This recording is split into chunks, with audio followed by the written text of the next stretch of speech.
Hello viewers, 4DIYers here with another tutorial video for everyone. In this particular video here, I'll be showing you how to replace the cab light on your 3rd generation Dodge Ram with an LED from Auxbeam. For this, I'm using my 2006 1500 truck. However, this tutorial can be applied to other Dodge truck models as well. A link to this bulb will be included in the video description.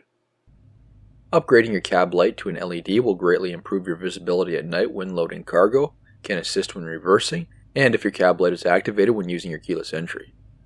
As an added bonus, it also helps get rid of those pesky tailgaters. Using a Phillips screwdriver, remove the 2 screws on each side of the light.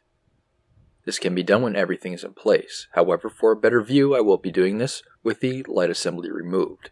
This is also a great opportunity to clean around the light, removing any debris which may cause sealing issues. In order to remove the light, there is a white electrical connector that needs to be disconnected. Here's the replacement bulb from Auxbeam for the factory 912 type bulb. This has a 400% improved brightness, 360 degree illumination output, is rated at 2600 lumens, and has a color temperature of 6500 Kelvin. These have a built-in CAN bus, so no flash or no flicker, and you won't have to worry about any error codes on your truck.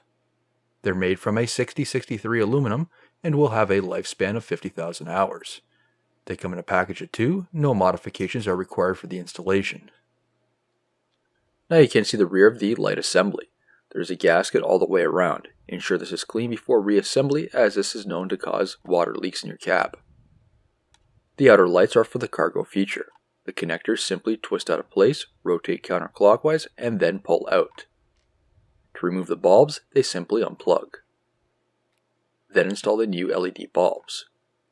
Twist the sockets back into place, ensuring they are seated correctly. These simply push back into place, make sure they are fully seated. Here's a view once everything is in place. They do sit slightly deeper than the factory bulbs, however this won't cause any issues. Plug that white connector back into place and ensure it is working correctly before installing those screws. Here's a quick comparison between the old and new bulbs.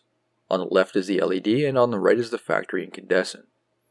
You can see we have a quicker startup time. The LED provides a pure white light and its brightness is also greatly increased as compared to the old incandescent version. After that is installing the screws. Don't over tighten them as they are only going into plastic. Here's a view at night. I will be giving a full in-depth video in the upcoming weeks. New videos released every week on my channel. Be sure to hit that thumbs up button, it's a huge help to me, and leave a comment below if you found this tutorial helpful. If you're not a subscriber, be sure to also hit the subscribe button. Thank you for watching.